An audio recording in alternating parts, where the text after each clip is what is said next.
अध्यक्ष महोदय, माननीय सदस्य लालजी वर्मा जी ने बहुत महत्वपूर्ण विषय उठाया है और ये महत्वपूर्ण इसलिए बन जाता है कि सामान्य बीमारियों का भी इलाज अस्पतालों में नहीं है और जिस तरह की सूचनाएं हर दिन मिलती हैं और अस्पतालों की जो तस्वीरें देखने को अखबार में मिलती हैं, बड़ा दुख होता है कि आपकी पार्टी के नेता, पूर्व सांसद, उनके बेटे को हॉस्पिटल में एडमिशन ही नहीं हुआ। वो एक अस्पताल से दूसरे अस्पताल और दूसरे अस्पताल के बाद सबसे प्रीमियर हॉस्पिटल या सबसे प्रेस्टिजियस इंस्टीट्यूशन में गए और स्ट्रेचर पे पड़ा रहा उनका बेटा, उसकी जान चली गई। अध्यक्ष महोदय, सरकार ने क्या किया? सरकार अगर जिम्मेदारी समझती तो क्या माननीय सदस्यों की कमेटी नहीं बन सकती थी? जो यहां माननीय सदस्य जीते हुए लोग हैं, ये जो सदन में बैठे, क्या इनकी कमेटी बनकर के नहीं देख सकती थी? यही नहीं, एम्बुलेंस का इंतजार करिए। आप एम्बुलेंस बुलाना चाहते हैं, एम्बुलेंस नहीं आएगी आपके पास। कहो एम्बुलेंस में जान चली जाए। और अगर अस्पताल पहुंच गए तो स्ट्रेचर नहीं है, लोग अपने कंधों में, गोदी में रख करके या दो परिवार के दो सदस्य लेकर के जा रहे हैं। यह स्थिति है। और अस्पताल में बेड नहीं, दो भर्ती थे। जिस समय डेंगू अपने पीक पे जब डेंगू था तो अस्पतालों में एक बेड पर दो मरीज थे, राजधानी में थे। और अगर राजधानी में यह स्थिति है तो दूसरी जगह क्या स्थिति होगी प्रदेश के किस दूसरे कोने में? जो कहां घूमे, कहां जाए मरीज? सरकार बताए कि अगर डेंगू है तो सरकारी अस्पताल में इलाज क्यों नहीं मिला, और सरकारी अस्पताल से अगर वो प्राइवेट हॉस्पिटल में चला गया तो अनाप शनाप पैसे लेना, कोड में दवा दे देना, उसका लाखों खर्च करा देना, उसके बाद भी नहीं जान बच रही है। और ये केवल एक जगह की सूचना नहीं है, पूरे प्रदेश में माननीय सदस्य यहां बैठे होंगे, उनके पास सूचियां हैं उनके क्षेत्रों की कि किन लोगों की डेंगू बीमारी से जान गई है। मैं सरकार से जानना चाहता हूं, माननीय मंत्री जी बताएं, हालांकि डेंगू का सवाल है, लेकिन एम्बुलेंस क्यों नहीं पहुंच रही? अस्पताल में पहुंच जाए तो स्ट्रेचर में नहीं मिल रही, एडमिट हो जाए जैसे तैसे कई चक्कर काट करके, जांचें करा करके तो बिस्तर नहीं मिल रहा, बिस्तर पे इलाज कराना पड़ रहा है उसको, एक ही बिस्तर पे दो लोगों को। आखिर जिम्मेदारी किसकी थी? इतनी जानों की जाने की जिम्मेदारी किसकी है?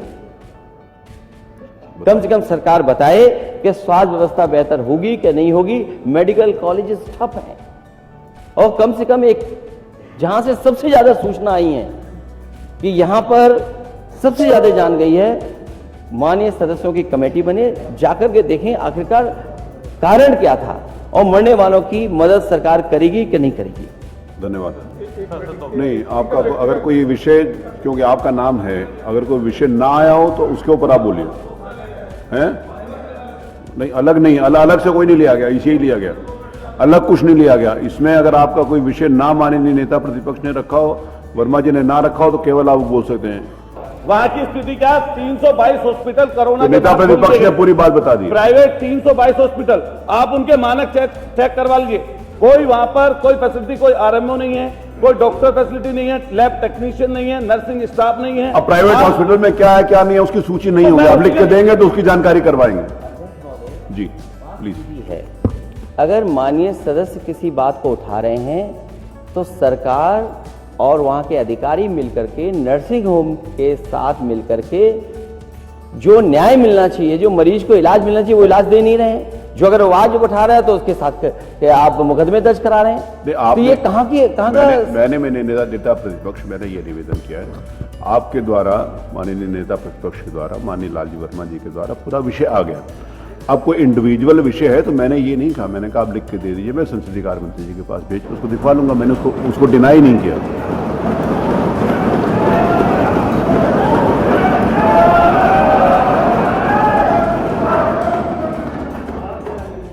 जैसा प्रश्न होगा वैसे उत्तर भी आ रहा है।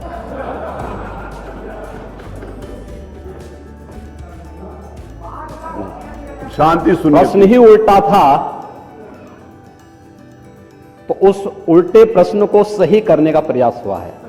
और अभी तो आपने आधा ही उत्तर सुना है, पूरा सुनेंगे तो संभवतः पिछला इतिहास याद आने लग जाएगा। महोदय, माननीय सदस्य ने बहुत महत्वपूर्ण मुद्दे की ओर ध्यान आकर्षित किया है और सरकार इसको लेकर के पहले से ही अवेयर थी।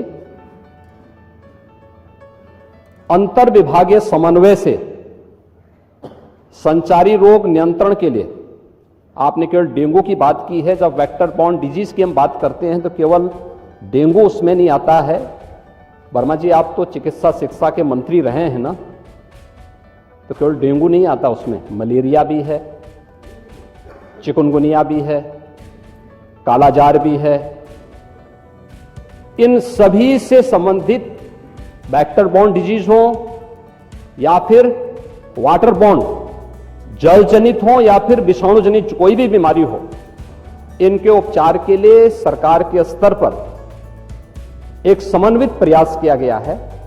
और उस समन्वित प्रयास को ही हम लोगों ने संचारी रोग नियंत्रण का एक विशेष अभियान, वर्ष में 3 बार चलता है कार्यक्रम, जिसमें पहले 15 दिन संचारी रोग के लिए अवेयरनेस के साथ साथ अंतर विभागीय समन्वय से स्वास्थ्य विभाग नोडल विभाग होने के नाते सभी अन्य विभागों के साथ समन्वय के माध्यम से इन कार्यक्रमों को नियंत्रित करता है। इसके बाद डोर टू डोर जाकर के दस्तक अभियान के माध्यम से कहीं भी कोई व्यक्ति जो बुखार से पीड़ित है, उस व्यक्ति को नजदीक के स्वास्थ्य केंद्र में उपचार की सुविधा दिलाने की व्यवस्था करना। उत्तर प्रदेश 25 करोड़ की आबादी का राज्य है और स्वाभाविक रूप से अलग अलग क्लाइमेटिक जोन होने के नाते अलग अलग क्षेत्र में अलग अलग प्रकार की बीमारियां देखने को मिलती हैं। जैसे आप ईस्टर्न यूपी से चल करके नेपाल की तराई से लेकर के सहारनपुर तक देखेंगे तो इंसेफ्लाइटिस से पूरा क्षेत्र प्रभावित था। अगर आप बरेली और बदायूं और उसके आसपास के क्षेत्र को देखेंगे तो ये क्षेत्र मलेरिया से ज्यादा संक्रमित रहता था। वाराणसी से लेकर के प्रयागराज, लखनऊ, कानपुर होते हुए अगर आप फिरोजाबाद, आगरा तक पहुंचेंगे तो ये पूरा क्षेत्र डेंगू से प्रभावित है। अगर बुंदेलखंड क्षेत्र में अगर आप देखेंगे तो ये क्षेत्र चिकुनगुनिया से प्रभावित है। बिहार से सटे हुए जो हमारी सीमाएं हैं वहां पे हम देखेंगे तो कालाजार इन क्षेत्रों में ज्यादा प्रभावी रूप में देखने को मिलता था। और सरकार के द्वारा जो समन्वित प्रयास किया गया है, आपने केवल डेंगू की चर्चा की, बीमारी डेंगू पूरी तरह नियंत्रण में है और सरकार के द्वारा समय पर उठाए गए कदमों का परिणाम था। एक प्रकार का ये फ्लू हो गया है, फ्लू है, आता है, इसका एक अपना एक साइकिल इसका होता है। लेकिन मुझे आश्चर्य होता है कि जो सदस्य यहां पे प्रश्न उठा रहे थे, अब एक बहुत सीनियर सदस्य हैं, वो तो जब चिल्ला रहे थे तो मुझे उनके स्वास्थ्य की भी चिंता हो रही थी, रविदास मल्होत्रा जी की। उसको आपने जो बात कही है वह ब्लड ट्रिप नहीं था, उसको प्लेटलेट्स कहते हैं, ठीक है ना, प्लेटलेट्स कहते हैं। और वह पर्याप्त मात्रा में हर जनपद में आज के दिन पे उपलब्ध है। ब्लड सेपरेटर यूनिट, पहले होता क्या था कि हम होल ब्लड चढ़ाते थे। हर एक पेशेंट पे होल ब्लड की आवश्यकता नहीं, खासतौर पर वायरल जनित जो ये बीमारियां होती हैं जिसमें डेंगू है या बहुत सारे ऐसे वायरस आते हैं जो प्लेटलेट्स काउंट को कम करती हैं। उन स्थितियों में प्लेटलेट्स की अतिरिक्त आपूर्ति के लिए उस व्यक्ति को उसको बाहर से चढ़ानी पड़ती है। इसके लिए हर जनपद में ब्लड सेपरेटर यूनिट दी जा चुकी है, वे काम करनी शुरू की है। वहां पे हर जगह सरकार के स्तर पर बेहतर प्रयास हुआ है। और जहां तक नेता प्रतिपक्ष के द्वारा यह कहा जाना कि साहब प्राइवेट हॉस्पिटल में, याद रखना डबल इंजन की सरकार है, ये केवल बोलती नहीं करके दिखाती भी है। प्रदेश के अंदर 10 करोड़ लोगों को आयुष्मान भारत और मुख्यमंत्री जन आरोग्य योजना के अंतर्गत 5 लाख रुपए सालाना स्वास्थ्य बीमा का कवर भी ये सरकार उपलब्ध करा रही है।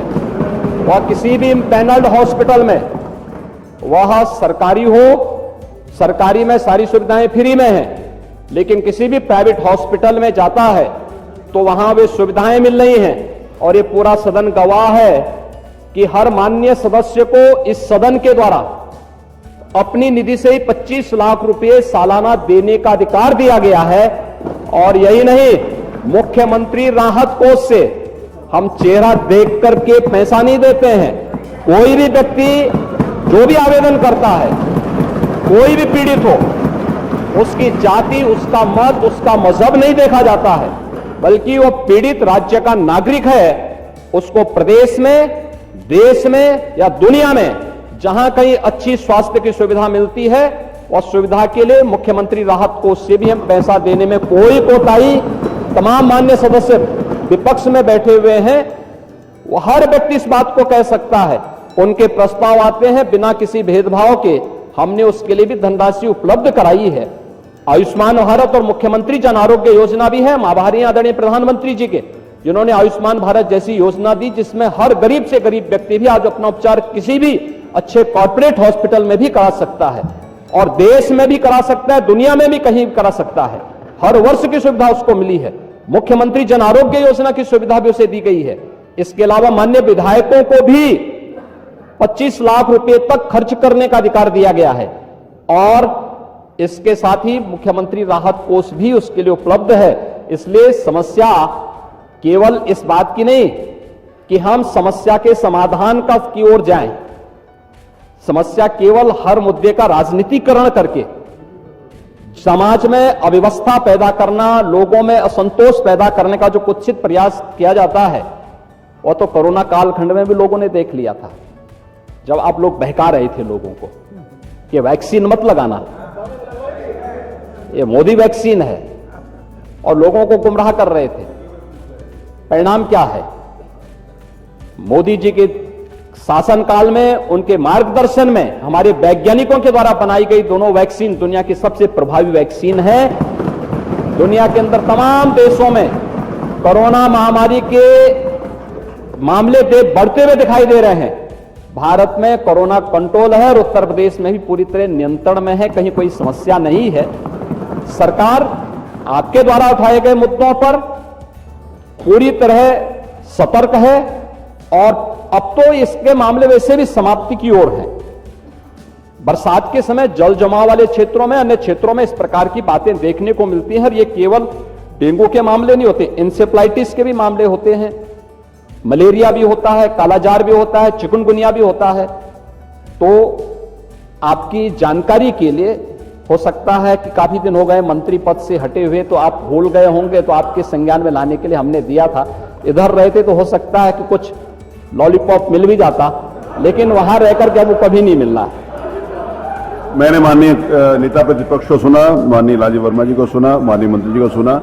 ये नियम 56 के अंतर्गत नहीं है। अध्यक्ष महोदय, अगली सूचना। महोदय, माननीय नेता सदन की मैंने बात सुनी, और वो लगा कि थोड़ी देर के लिए लगा कि वो MBBS डिग्री हासिल किए हुए हैं, डॉक्टर लगे। वेक्टर बोर्न डिजीजेस के बारे में उन्होंने चर्चा की। मैं केवल 2 घटनाएं बताना चाहता हूं राजधानी लखनऊ की, और इनकी सरकार की नाकामी, इनके हॉस्पिटल्स की व्यवस्था, डॉक्टर्स का इंतजाम। एक पूर्व सांसद, वो बता चुके, वो भी भारतीय जनता पार्टी के, बोल चुके हैं। भारतीय जनता पार्टी पूरी, तो आप भारतीय जनता पार्टी के, वो हमारे दल के नहीं। पूर्व सांसद भारतीय जनता पार्टी के, वो अपने बेटे को लेकर के आते हैं। उनके बेटे को ये जानकारी मिलती है कि इसका इलाज अगर जल्दी नहीं हुआ तो जान नहीं बचेगी। वो एक अस्पताल से दूसरे अस्पताल भागे, और इलाज के लिए वो एडमिट नहीं करा पाए, और उनके बच्चे की जान चली गई। इसका जवाब क्या है डबल इंजन की सरकार के पास? और दूसरा, PGI से लोहिया संस्थान KGMU 9 घंटे एम्बुलेंस में बच्चा बना रहा, 9 घंटे, और उसकी जान नहीं बची।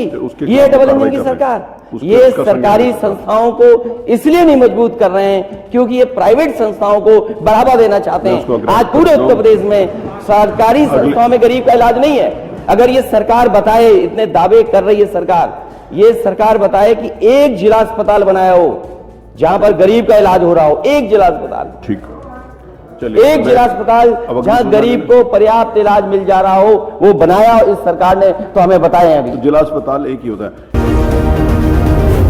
जी न्यूज़।